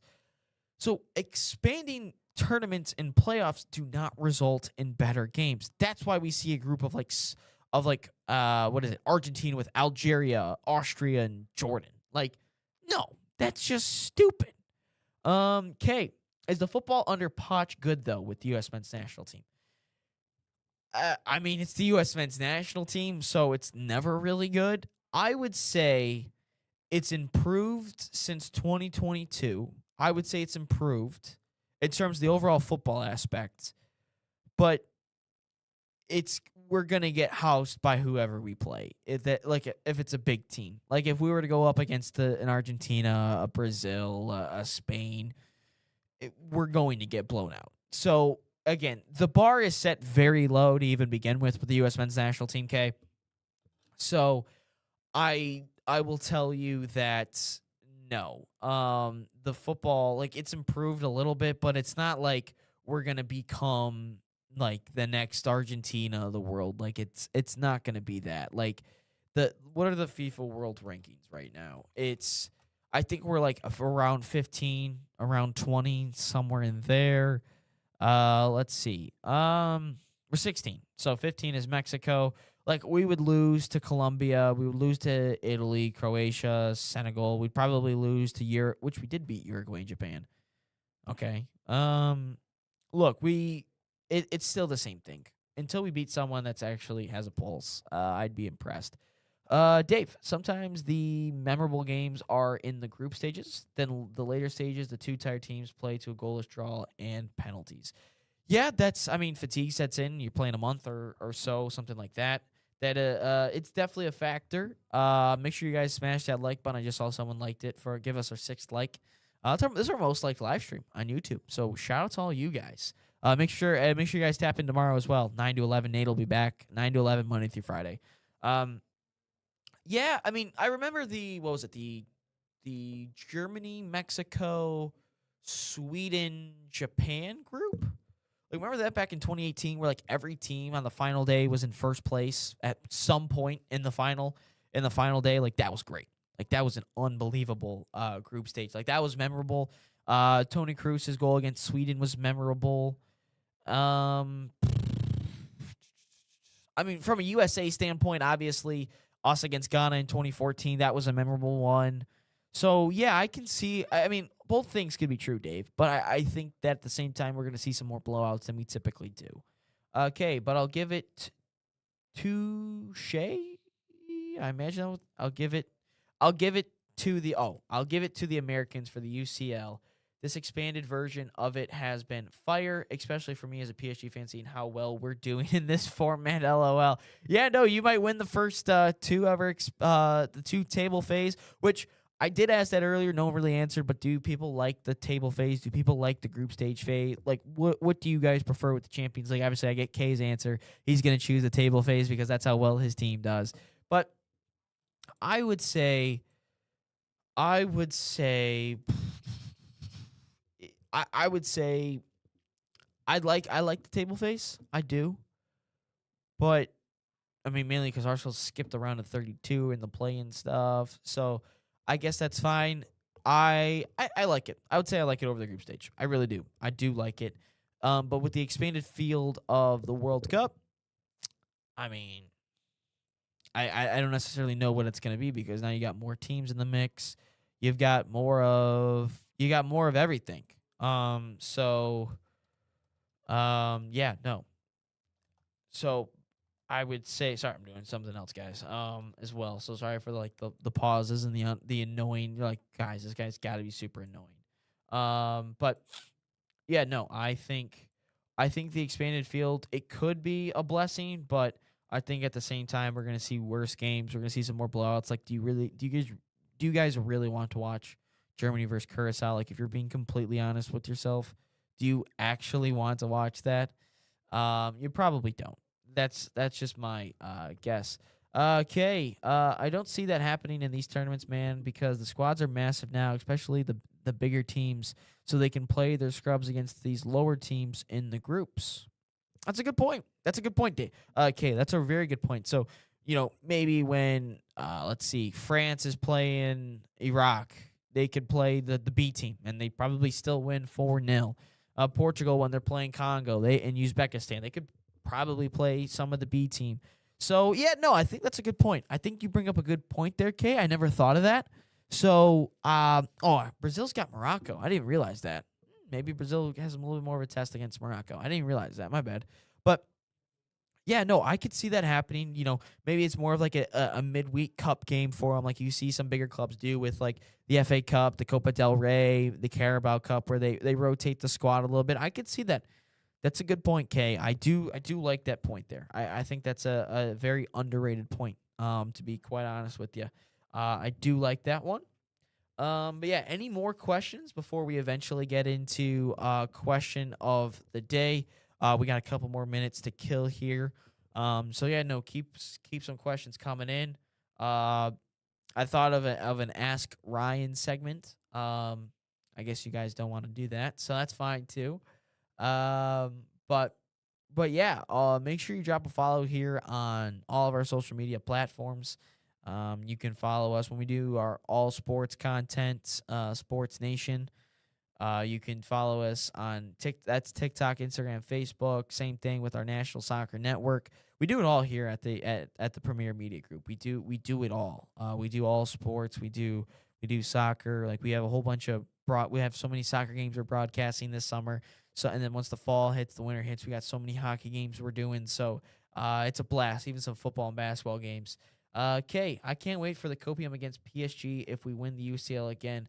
About this format, I think you guys are a good side. So I mean, I don't really think that you guys are benefiting from a different format. I just think you guys kind of got rid of, some of the toxic waste in the team, whether that's an Mbappe or a Neymar or a Messi. Like, you guys got rid of the superstars and you guys became very good. Vitinha, Kylian Mbappe, or not Kylian Mbappe. Why am I drawing a blank on it? Like, you guys became good. So, one comment about the NFL draft. It's crazy how the first name readout gets the mega bucks, then the salaries drop drastically. Oh, so say in the first round? Yeah, I would agree with that, Dave. It's a weird. Let's see how NFL draft pick salaries work. So the number one overall pick is expected to make of a rookie salary of $7.82 million. Yet 31, if you get picked 31 picks later, you have a rookie salary of $2.4 million. So you get picked 31 picks later, and your salary drops by $5 million. Like, there's a wide receiver right now that plays out in LA. He's one of the best wide receivers in the league, Puka Nacua, which he's having a horrible offseason with all the off-field stuff. But this guy lives in LA, and he was like a mid-round pick, 4th or 5th round pick. He can barely afford to live in LA because of the prices. When you live in LA, the prices are so much higher. And because he was such a late-round pick, I mean, the guy's not making a ton of money. I think he's making less than $1 million a year. And this guy is one of the best wide receivers. He's making just over $1 million. So, yeah, he signed he just made over $1 million. That is crazy to think. Yeah, F that guy. You don't know how hilarious it is seeing him fumble up in Madrid when he blamed us for years for bottling the UCL. Wow. Okay. I didn't think the Mbappe hate was so magnitude. So, Kay, I take it you're French. So, do you guys not hate him then for the national team? Because you think about it, like, he scored 4 World Cup final goals. I'm just saying. He scored 4 World Cup final goals. So, I imagine you guys don't hate him then. But I will answer that question right after this. So, Salt Athletic, we're going to get into question of the day. Salt Athletic, an official sponsor of us here at the National Soccer Network. Use promo code NSN15 to save 15% off of that #1 smell-proof cleat bag that 100% works. Scan that QR code on your screen or visit saltathletic.com today. I said I wanted to talk about it at some point, so we're just going to do it as question of the day. Who do the Lions draft tomorrow at number 17? And to be honest with you, I don't even think they're going to take at 17. I think they're going to trade up. They're going to get a guy like Caden Proctor to be an offensive tackle, or maybe, I said this on socials and people really disagreed with me, Kenyon Sadiq, the tight end out of Oregon. I think we could use him. The Lions desperately need a tight end, and Kenyon Sadiq fits that, along with the offensive coordinator, Drew Petzing, who wants that. So, yeah, no, I think the Lions are going to trade up out of 17 anyway. Got a couple more minutes here. You guys want to get any more comments in? I'm open to doing so, but if in the next minute I don't see any comments, I'm just going to wrap up the show and say so long, tell you guys so long, and see you guys tomorrow. But if you guys got some comments in real quick, we can get them in. Final 7 minutes of the show. Hit that like button, subscribe, follow us on social medias, TikTok, Instagram, YouTube, subscribe. Facebook, Roku, head over to our Roku channel. You want to watch some good soccer games, you guys can head over there. Some of the great American soccer that we have here in our on our American soil. All right. He says, France loves Mbappe in the national team. He's done relatively well there. It's us PSG fans who are turning on him, especially him, the club to court for, he's taking the court for $60 million? I did not know that. All right. Did not know that. All right. Appreciate it, Kay. He does not care about the football, only the money. I guess if you take in a club to court over $60 million, or 60 million pounds probably, or 60 million euros, was he not paid it? I didn't know about all that stuff. Mbappe court, PSG. Let's see. I'm not. Let's see. PSG ordered to pay $70 million to Kylian Mbappe in wages. PSG court ruled on must pay more than 60 million euros. Kylian Mbappe to dispute over unpaid wage and bonuses linked to the end of his contract. Okay. I didn't know that. I mean, there's one thing in this world is you don't mess with a man's money. And if that was promised, I mean, I would have wanted my 60 million or 70 million from a team or a company that I was promised it and didn't get it. So I would probably say he's entitled to that money. It was Fugazi bonuses he had waived, bro, but it doesn't matter. We don't care as long as he's gone. Yeah, Real Madrid's starting to hate. Okay, so it was based off bonuses. I mean, I don't know what the bonuses are. You may have to tell me what the bonuses are. So, okay. Gotcha. Alrighty then. Okay, I did not know. They came out in December. How did I not know that? Maybe it was because we weren't doing the show in December and I wasn't really paying attention to what Kylian Mbappe was doing. So, okay, I can see then. All right, I can see it then. 100% then. Okay. But anyway, that'll most likely wrap it up for me today. I'm gonna cut a 5 minute shorts. 5 minutes short. When you're doing a show by yourself for 2 hours, it's a little difficult. But anyway, we'll be back with more. I'm with you on man's money argument. Gotcha. Appreciate it. Okay. All right. I will see you guys tomorrow for episode 274 of Inside the Game. Again, my name is Ryan Glinsky. Nate Wengler will be back with us here tomorrow after he's done with his. The Whitecaps don't play till the evening tomorrow. So until next time for 274, so long. Make sure to follow us on everything. Let's have some fun. World Cup's going to be back here before we know it. It's going to be fun. Make sure to tune in to Inside the Game every single day for all your soccer coverage around the world. World Cup, U.S. Men's National Team, MLS, USL, I don't even care. But until next time, so long, everybody.